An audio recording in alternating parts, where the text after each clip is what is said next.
Le 7 janvier 1945, le maréchal Bernard Montgomery se tenait devant une salle pleine de journalistes à son quartier général en Belgique. Il avait lui-même convoqué cette conférence de presse. Il voulait rétablir la vérité sur la bataille des Ardennes, sur son rôle dans l'arrêt de l'offensive allemande, sur ce qui s'était réellement passé quand les Américains avaient eu besoin d'aide. Montgomery portait son béret caractéristique avec 2 insignes. Il avait l'air confiant, presque détendu. Les correspondants britanniques et américains attendaient, carnet prêt, s'attendant au briefing militaire habituel sur les pertes ennemies et les gains territoriaux. Ce qu'ils obtinrent à la place faillit détruire le commandement allié. En 24 heures, le général Omar Bradley rédigerait sa démission. En 48 heures, Winston Churchill se démènerait pour sauver l'alliance anglo-américaine. En une semaine, toute la structure de commandement de la guerre en Europe serait au bord de l'effondrement.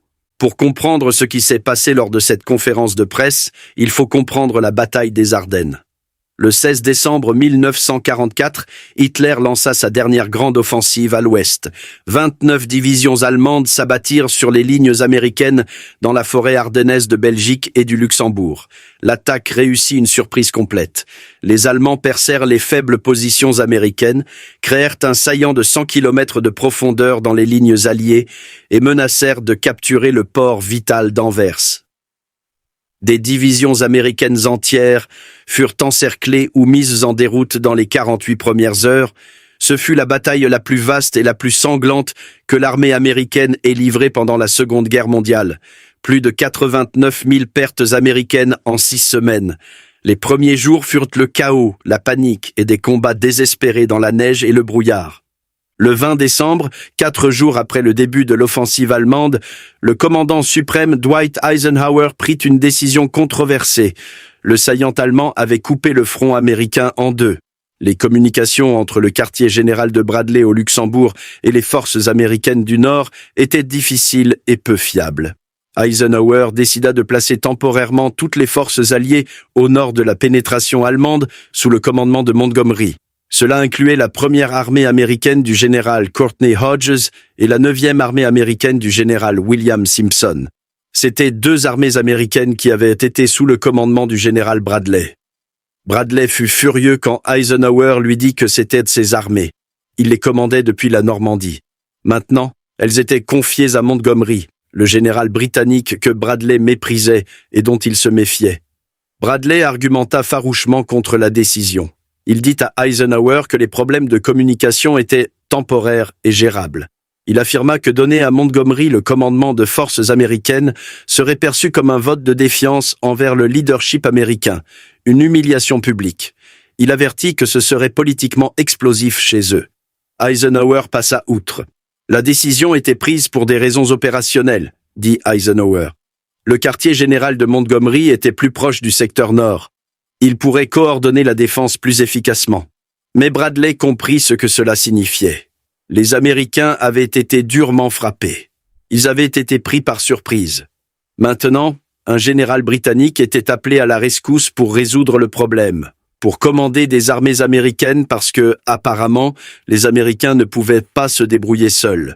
Montgomery arriva au quartier général de la première armée du général Hodge le 20 décembre comme un homme venant sauver un navire en perdition. Il décrivit plus tard la situation qu'il trouva comme une désorganisation et une confusion complète. Il prétendit que les commandants américains ne savaient pas où se trouvaient leurs propres unités. Le chef d'état-major de Montgomery écrivit plus tard qu'ils avaient trouvé Hodges épuisé et incertain. Montgomery commença immédiatement à réorganiser la défense, à retirer des unités américaines pour créer des lignes défensives plus solides et à préparer des réserves pour des contre-attaques. Pour être juste, Montgomery fit un travail compétent. Il organisa efficacement l'épaule nord du saillant. Il coordonna l'arrivée du 30e corps britannique en tant que réserve stratégique derrière les positions américaines. La défense se stabilisa sous son commandement. Mais le véritable héros de la bataille des Ardennes fut George Patton.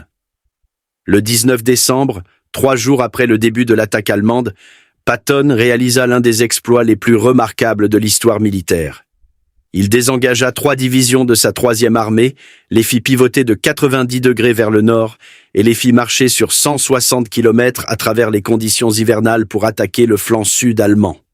Le 26 décembre, les forces de Patton percèrent jusqu'à Bastogne, libérant la 101e division aéroportée encerclée. Début janvier, Patton poussait dans le saillant allemand par le sud, tandis que la première armée de Hodges attaquait par le nord. Les Allemands étaient écrasés entre 2 armées américaines convergentes. Le 3 janvier, l'offensive allemande était clairement vaincue. La Wehrmacht battait en retraite. La crise était terminée. C'est alors que Montgomery décida de tenir sa conférence de presse. Il dit à son état-major qu'il voulait dissiper les idées fausses sur la bataille. Il voulait donner du crédit là où le crédit était dû. Il voulait que le peuple britannique comprenne le rôle que ses forces avaient joué. Son état-major le déconseilla. Ils l'avertirent que les Américains étaient sensibles à toute cette situation. Ils suggérèrent de laisser Eisenhower gérer toute déclaration publique sur la bataille. Montgomery ignora leurs préoccupations. Le 7 janvier 1945, Montgomery fit face à la presse. Il avait préparé des notes. Il avait réfléchi à ce qu'il voulait dire. Il allait rétablir la vérité. Montgomery commença par décrire l'offensive allemande et comment il avait pris le commandement du secteur nord. Puis il dit quelque chose qui fit se raidir les correspondants américains sur leurs chaises. La bataille a été des plus intéressantes. Je pense que c'est peut-être l'une des batailles les plus intéressantes et les plus délicates que j'ai jamais dirigées. L'une des batailles les plus intéressantes qu'il avait dirigées. Pas que Hodges avait dirigé. Pas que les forces américaines avaient dirigé. Lui avait dirigé. Il continua. La première chose que j'ai faite a été de remettre de l'ordre dans la zone de bataille, de la débrouiller.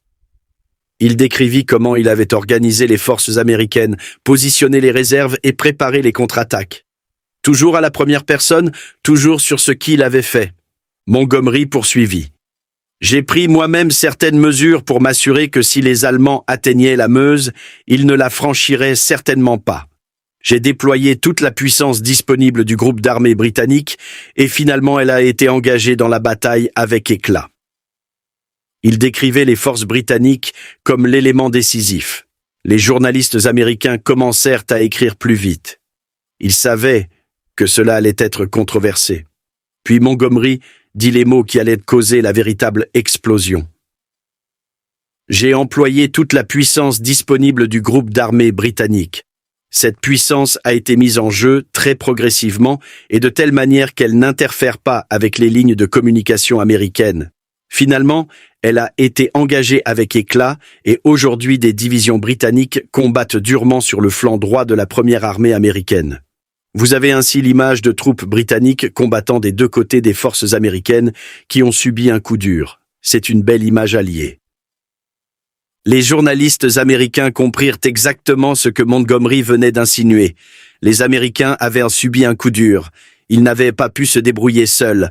Alors, le commandant britannique était arrivé, avait organisé le désordre, déployé des forces britanniques pour les protéger et sauver la situation. Il faut comprendre, les soldats américains venaient de passer 6 semaines à saigner dans la neige. Ils avaient tenu contre des chances impossibles. Et maintenant, Montgomery disait au monde qu'il les avait sauvés. Ça empira. Montgomery dit « La bataille a été une grande victoire alliée. Je pense que les opérations pour refermer le saillant maintenant en cours sont très bien menées par le général Bradley. » Maintenant très bien menées par Bradley, après que Montgomery ait tout arrangé. Un journaliste demanda le rôle de Patton dans la libération de Bastogne. La réponse de Montgomery fut dédaigneuse.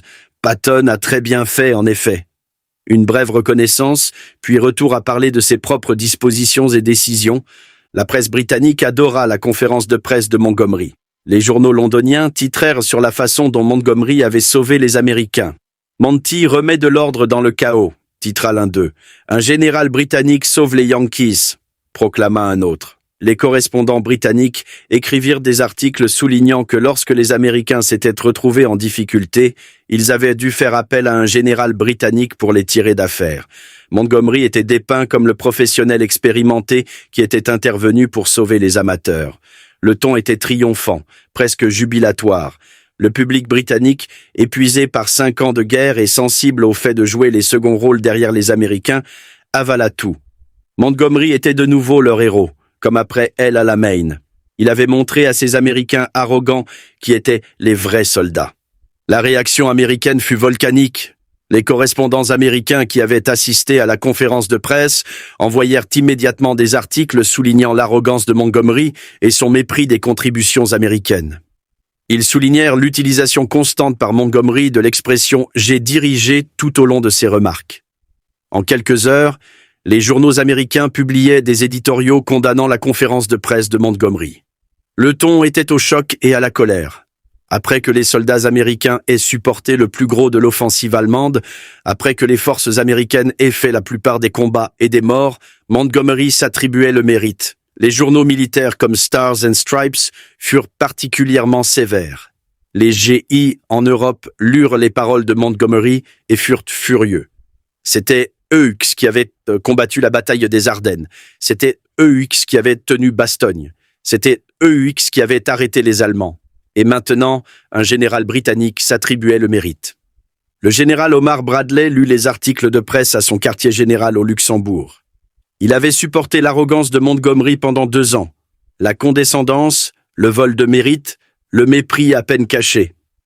Il avait ravalé sa fierté quand Eisenhower avait donné à Montgomery le commandement de ses armées. Il avait accepté la critique implicite de son leadership. Cette conférence de presse était la goutte d'eau.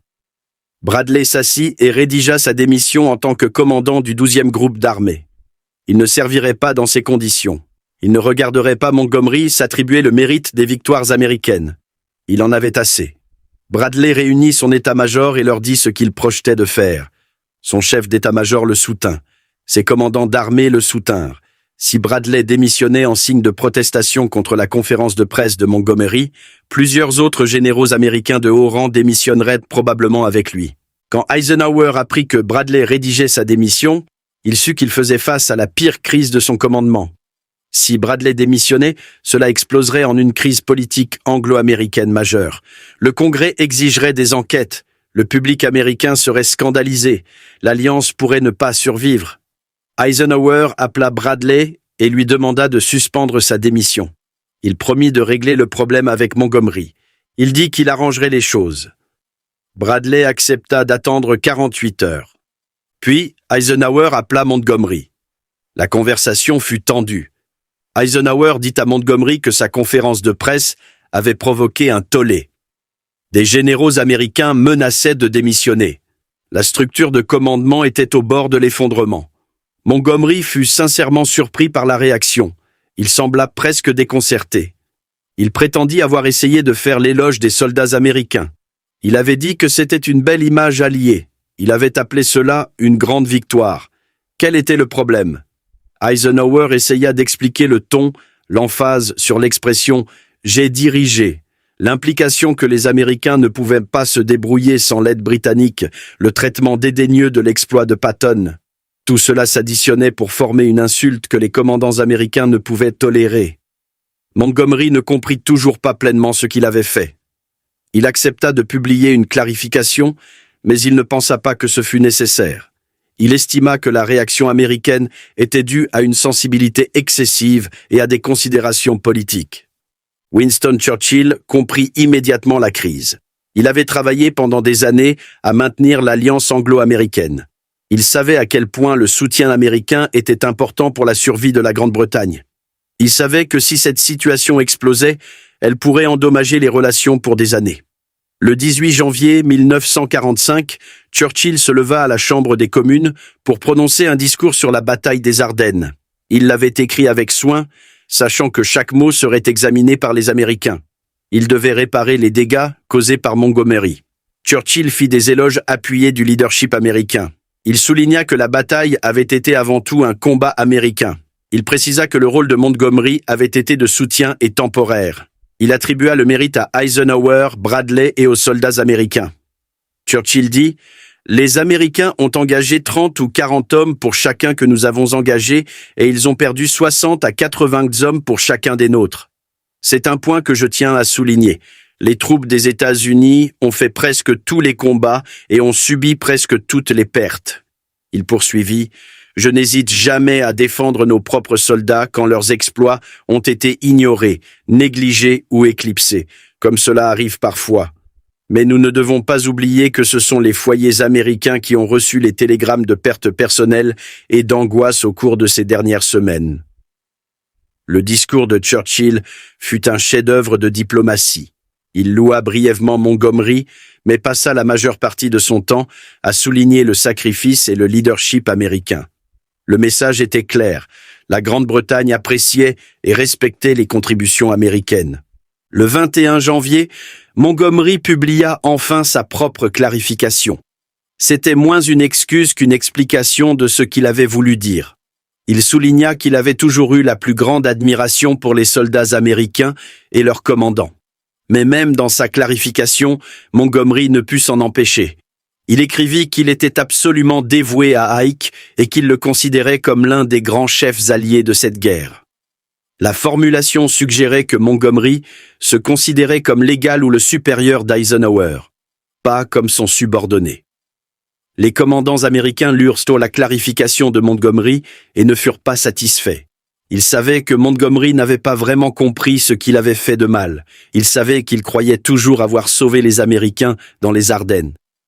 Après le discours de Churchill et la clarification de Montgomery, Eisenhower retourna voir Bradley. Il expliqua qu'il avait fait tout son possible pour réparer les dégâts. Il demanda à Bradley de retirer sa démission pour le bien de l'unité alliée et de la victoire dans la guerre. Bradley accepta, mais seulement après qu'Eisenhower eut promis que Montgomery ne commanderait plus jamais des forces américaines, sauf en cas d'urgence extrême. Eisenhower donna cette promesse. À partir de ce moment, Montgomery ne commanderait plus que les forces britanniques et canadiennes. Bradley exigea également qu'Eisenhower conserve le commandement personnel de l'offensive alliée en Allemagne. Plus d'arrangements temporaires donnant à Montgomery une autorité élargie. Eisenhower accepta également. Les dégâts causés par la conférence de presse de Montgomery durèrent pour le reste de la guerre et au-delà. Les cicatrices furent permanentes. Des généraux américains qui avaient simplement toléré Montgomery le méprisaient désormais activement. Bradley refusa même d'être dans la même pièce que Montgomery, à moins qu'Eisenhower ne soit là pour servir de médiateur. Patton fit de Montgomery un objet de moquerie. Des blagues sur la prudence et l'arrogance britannique circulèrent dans tous les messes américains en Europe. L'alliance anglo-américaine survécut, mais elle était marquée. Les commandants américains devinrent plus sensibles aux critiques britanniques. Les commandants britanniques devinrent plus prudents dans leurs déclarations publiques. La coopération aisée des premières années fut remplacée par une correction formelle et une diplomatie soigneuse. Montgomery lui-même ne comprit jamais vraiment ce qu'il avait fait. Dans ses mémoires d'après-guerre, il écrivit sur la bataille des Ardennes comme si son rôle avait été décisif. Il crut sincèrement avoir sauvé les Américains du désastre. Il perçut la réaction à sa conférence de presse comme une sensibilité excessive américaine et une manipulation politique. L'histoire n'a pas été tendre avec les affirmations de Montgomery concernant la bataille des Ardennes. Les historiens modernes reconnaissent que, si Montgomery fit un travail compétent en commandant le secteur nord, la bataille fut gagnée principalement par les forces américaines. Les soldats qui avaient soutenu l'assaut allemand initial, la 101e division aéroportée encerclée à Bastogne, la spectaculaire opération de secours de Patton. Ce furent là les facteurs décisifs. La contribution de Montgomery fut organisationnelle et défensive. Il aida à stabiliser une situation chaotique, mais il ne sauva pas les Américains. Les soldats américains se sauvèrent eux-mêmes, avec l'aide de la puissance aérienne alliée une fois le temps dégagé et avec la contre-attaque agressive de Patton. Les forces britanniques que Montgomery déploya dans la bataille arrivèrent après que le point de crise fut passé. Elles combattirent bien dans les phases finales, mais elles ne furent pas l'élément décisif que Montgomery prétendit qu'elles étaient. La conférence de presse de Montgomery importe parce qu'elle révéla une tension fondamentale dans l'alliance anglo-américaine. Les Britanniques se battaient depuis 1939. Ils avaient de l'expérience, des armées professionnelles et des généraux qui avaient appris leur métier en Afrique du Nord et en Italie. Ils considéraient parfois les Américains comme courageux mais amateurs. Les Américains avaient des ressources massives, des armées fraîches et fournissaient la plupart des hommes et du matériel pour la poussée finale en Allemagne. Ils en voulèrent d'être traités comme des partenaires juniors par des alliés qui n'auraient pas pu continuer la guerre sans le soutien américain. La conférence de presse de Montgomery fit remonter cette tension à la surface de la pire manière possible. Ces paroles confirmèrent tous les soupçons américains sur l'arrogance britannique. Son incapacité à comprendre l'offense ne fit qu'empirer les choses. La crise révéla à quel point le travail d'Eisenhower en tant que commandant suprême était difficile. Il devait équilibrer des intérêts nationaux concurrents, gérer des généraux à l'ego surdimensionné, maintenir l'unité de l'Alliance et gagner la guerre simultanément. Quand Montgomery créa une crise politique avec sa conférence de presse, Eisenhower dut la réparer. Eisenhower réussit à empêcher l'Alliance de se fissurer, mais à un coût. Sa promesse à Bradley que Montgomery ne commanderait plus jamais de forces américaines limita sa flexibilité opérationnelle. Son besoin de maintenir la confiance américaine signifiait qu'il ne pouvait pas donner à Montgomery la poussée concentrée vers Berlin que Montgomery voulait.